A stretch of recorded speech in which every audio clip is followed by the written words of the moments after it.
बिस्मिल्लाहिर्रहमानिर्रहीम। अस्सलाम वालेकुम। आप देख रहे हैं Siraj Khan official YouTube channel. दोस्तों, 2-3 दिन पहले मैंने एक कॉलम लिखा है और कॉलम पाकिस्तान की मुख्तलिफ़ अखबारात में शाया हो चुका है, लेकिन मैं ज़रूरी समझता हूँ कि बाज़ दोस्त जो हैं वो ज़ाहिर है उस तरह सोशल मीडिया अखबारात जो हैं उस तरह नहीं पढ़ते हैं, और फिर जो मेरा चैनल है इस पर मुझे बहुत सारे दोस्त जो हैं वो फॉलो भी करते हैं, फीडबैक भी देते हैं। तो इसका उन्वान कुछ इस तरह है, दोस्तों दावत आम है। ये मैं आपके लिए पढ़कर आपको सुना देता हूँ, गौर से सुनिएगा। इस कॉलम का आगाज़ कुछ इस तरह है। ये दुनिया फ़ानी है, जहाँ एक इंसान की ज़िंदगी की हकीकत शबनम के उस पानी के कतरे की मानिंद है जो किसी दरख्त के पत्ते पर हवा के झोंके से गिरकर तलील हो जाता है, यानी कि गुम ही हो जाता है। इस दुनिया में जहाँ आपके काम को सराहने वाले या पसंद करने वाले या अप्रिशिएट करने वाले सैकड़ों की तादाद में मौजूद होते हैं, वहाँ 2-4 लोग ऐसे भी होते हैं जो आपसे जेलस होते हैं, हसद और मुखालफत आपकी करते रहते हैं। ऐसे लोग जो हैं ख़ुद ही अपनी तबीयत ख़राब करते हैं और ख़ुद ही परेशानी का सबब बनते हैं अपने लिए आप ही। आप जो भी काम करें वो अल्लाह और उसके रसूल सल्लल्लाहु अलैहि वसल्लम को सामने रखते हुए जारी रखें, पीछे मुड़कर न देखें।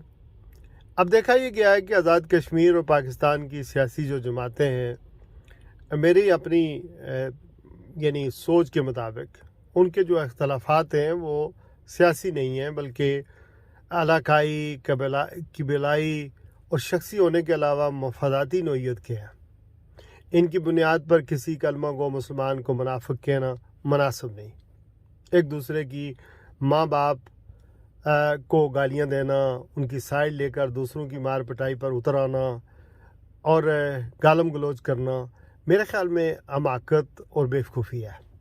हमारी सियासत में गंदगी बहुत ज़्यादा है, पोलराइजेशन है, अदम बर्दाश्त है, और इनका अलाकार बनना और गलत और सही को सही न कहना मेरे ख़्याल में ये तहज़ीब याफ्ता कौमों की निशानी नहीं है।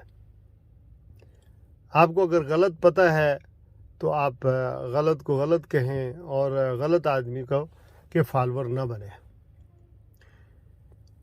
हमारा हौसला फिर मैं अपने लिए भी देखता हूँ, ज़ाहिर है लिखता हूँ कि मतलब 30-35 सालों से मैं सहाफ़त कर रहा हूँ, और मैंने इस 30-35 सालों में बहुत सारा लिखा भी बहुत है, और फिर मैं प्रोग्राम भी करता हूँ टीवी पर। तो ज़ाहिर है सहाफ़त में भी और इस सारे काम में मेरे मुखालफिन भी बहुत ज़्यादा है। जहाँ मुझे सराहने वाले लाखों में हैं, वहाँ पर कुछ लोग ऐसे भी हैं जो मेरी मुखालफत करते हैं। तो अगर इनकी परवाह करूँ मैं कि जो मुखालफिन हैं, तो फिर मैं कलम छोड़ दूँ, कुछ करूँ ना, तो मेरी मुखालफत नहीं होगी, ना लोग मुझसे जलस होंगे। अब मैं अपनी खुद नुमाई नहीं करना चाहता, यानी अपनी तारीफ़ नहीं करना चाहता, बल्कि मैं सिर्फ ये इतना बताना चाहता हूँ कि मुझे जो इज़्ज़त मिली है वो दियार गैर में रहते हुए कश्मीर के बाहिम्मत मगर नियत मुसलमानों की हमायत, उनका कज़िया, उनके मसाइल, उन्हें जिस तरह की इंसानी हकूक़ की वहाँ पर पामालियाँ हो रही हैं, वो दुनिया तक पहुँचाने में मेरा ख़्याल में मेरा किरदार है। और इस वजह से मुझे सबसे ज़्यादा दिली तौर पर राहत भी मिलती है और लोगों से इज़्ज़त भी मिली है। और फिर अगर मैं ये भी आपको बता दूं कि दियार गैर में रहते हुए इस्तेकाम पाकिस्तान की सलामती, अहले पाकिस्तान के लिए मैंने सदा बुलंद करने की कोशिश की है और लोगों की आवाज़ बनने की कोशिश की है, और ज़रा मीडिया पर होते हुए ये काम करना पड़ता है। इसमें मुझे कोई माली तौर पर कोई फ़ायदा ना हुआ, ना ही कोई सियासी मैंने कोई फ़ायदा उठाया, बल्कि इसकी ये सारा कुछ करते हुए मुझे ज़ाती जो आराम मेरा है, अपने जो ज़ाती काम काज है वो भी मुतासर होता है, लेकिन इसकी परवाह मैंने नहीं की और इस बात का ध्यान रखा कि इससे दूसरों को अगर कोई फ़ायदा पहुंच सकता है तो बोले उस तरीके से पहुंचना चाहिए। क्योंकि अक्सर लोगों का मिशन ये होता है कि वो काम जो भी करते हैं उसका मुआवजा वसूल करते हैं। मेरे जो है वो ज़ाहिर है इज़्ज़त और प्यार मुझे बहुत ज़्यादा मिला है, اسی لیے میں یہ اپنا کام جو ہے وہ جاری رکھے ہوئے ہوں۔ وقتی طور پر لوگ چھوٹے پن کا مظاہرہ کرتے ہیں، پھر اپنی اصلاح خود کر لیتے ہیں۔ جب سامنے آتے ہیں تو جو مخالفین ہوتے ہیں پھر وہ شرمندہ ہو جاتے ہیں، اور پھر میں مسکرا کر انہیں گلے لگا لیتا ہوں۔ اپنا ظرف، اپنی سوچ ہوتی ہے۔ کسی کو احترام دینے سے، کسی کو کی حوصلہ افزائی کرنے سے کوئی آدمی چھوٹا یا بڑا نہیں ہوتا، بلکہ اس کا قد کاٹ اور اونچا ہو جاتا ہے۔ ضد، بغض، انا پرستی رکھنا اور دین محمد صلی اللہ علیہ وآلہ وسلم کا دعویٰ ایک ساتھ نہیں چل سکتے۔ لوگوں کے درمیان معاملہ فہمی، صلح رحمی، خدا خوفی سے پیش آئیں، اللہ تعالیٰ کے آگے مکمل سرنڈر کرنے کی صحیح کی کوشش کریں، اس کے حکم کے مطابق دوسروں کو نفع پہنچانے والے بنیں، نقصان پہنچانے والے نہیں۔ کیا کرو گے ایسی دولت کو جس کے کمانے کے ذرائع حلال نہیں، پھر اپنی دولت کو کونے خدروں میں چھپا کر رکھتے ہو اور کسی غریب کو قرض حسنہ بھی نہیں دے سکتے ہو۔ سود کھانے، کھلانے اور سودی کاروبار کو برا نہیں جان سکتے، کسی کو سود کھانے سے بچا نہیں سکتے، تو پھر توقع کرتے ہو کہ ان بچوں کو جن کی آپ پرورش کر رہے ہیں سود کی کمائی سے، وہ آپ کی بات سنیں گے، وہ اچھے لوگ بنیں گے، آپ کی نسل آگے اچھی طرح سے چلے گی۔ یہ ہو نہیں سکتا۔ اور پھر آپ لوگ جب سود کھاتے ہیں تو جنت کی توقع بھی کرتے ہیں، اور حضور صلی اللہ علیہ وسلم کی زیارت اور شفاعت کی آس بھی لگائے بیٹھے ہو۔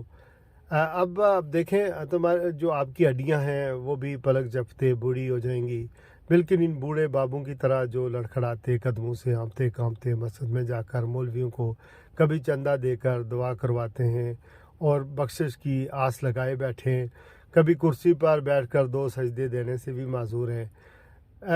کہتے ہیں ویلے دیاں نمازاں تک ویلے دیاں ٹکراں، یاد دہانی تو کروانی تھی۔ 100 سال بعد آپ اندازہ کریں، آپ اور میں اور ہماری اولادیں یا جو بھی چیز اس وقت زندہ ہے وہ شاید موجود ہی نہیں ہوگی۔ یہ دنیا اس وقت اجنبیوں کی ہوگی، ہمیں اس کی یاد بھی نہیں ہوگی۔ سورہ 3 میں ارشاد باری تعالیٰ ہے، ہم نے انسان کو بڑے عمدہ انداز میں پیدا کیا، پھر ہم نے اسے سب سے نیچے پھینک دیا، مگر جو ایمان لائے اور نیک کام کیے سو ان کے لیے تو ہے ہی بے انتہا بدلہ ہے۔ پھر اس کے بعد آپ کو قیامت کے معاملے میں کون جھٹلا سکتا ہے؟ یعنی آپ یقین کیوں نہیں کرتے کہ قیامت آئے گی اور آپ کا حساب کتاب ہوگا؟ کیا اللہ سب حاکموں سے بڑا حاکم نہیں ہے؟ مطلب یہ کہ ہم نے انسان کو اس کی بہترین ساخت، حالت، شکل، عقل، سوجھ بوجھ دے کر پیدا کیا، لیکن جب انسان کو واپس بلائیں گے، اس کی موت واقعہ ہوگی، تو انتہائی پستی کی حالت میں اس کی ہڈیاں، دماغ سب جواب دے جائے گا۔ پھر اللہ تعالیٰ انسان کو حوصلہ دیتے ہیں، گھبرانے کی ضرورت نہیں ہے، ان لوگوں کو جو نیک اعمال کرنے والے ہیں ان کے لیے بڑا اجر ہے، یعنی ریوارڈ ہے۔ اللہ تعالیٰ ہم سب کو سلامت رکھے۔ بس موت کا منظر سامنے رکھیں، مرنے کے بعد لوگ آپ کے بارے میں کیا باتیں کہیں گے، کیسا انسان تھا۔ اللہ تعالیٰ کے ہاں تو سب کچھ لکھا ہوا ہے، رائے برابر آپ کا عمل، آپ کی چرٹی، آپ کی بول چال، یہ سب لکھا ہوا ہے۔ سانسیں کتنی لیں وہ بھی حساب کتاب اللہ تعالیٰ کے فرشتے لکھتے ہیں دن رات۔ محبت کی سوچ کے ساتھ مسکراہٹیں بکھیرتے رہا کریں، دوسروں کی مدد کرتے رہا کریں۔ اللہ حامی و ناصر۔ یہ تھا میرا کالم، دوستو دعاؤں میں یاد رکھیے گا۔ ملتے ہیں ایک نئی ویڈیو کے ساتھ، نئے پیغام کے ساتھ، نئے کالم کے ساتھ۔ اگر آپ نے یہ میرا چینل سبسکرائب نہیں کیا تو پلیز ڈو سو کر دیں، اور بیل آئیکن بھی دبا دیں تاکہ جو بھی میں ویڈیو یا اپلوڈ کروں وہ آپ کو مل جائے۔ شکریہ۔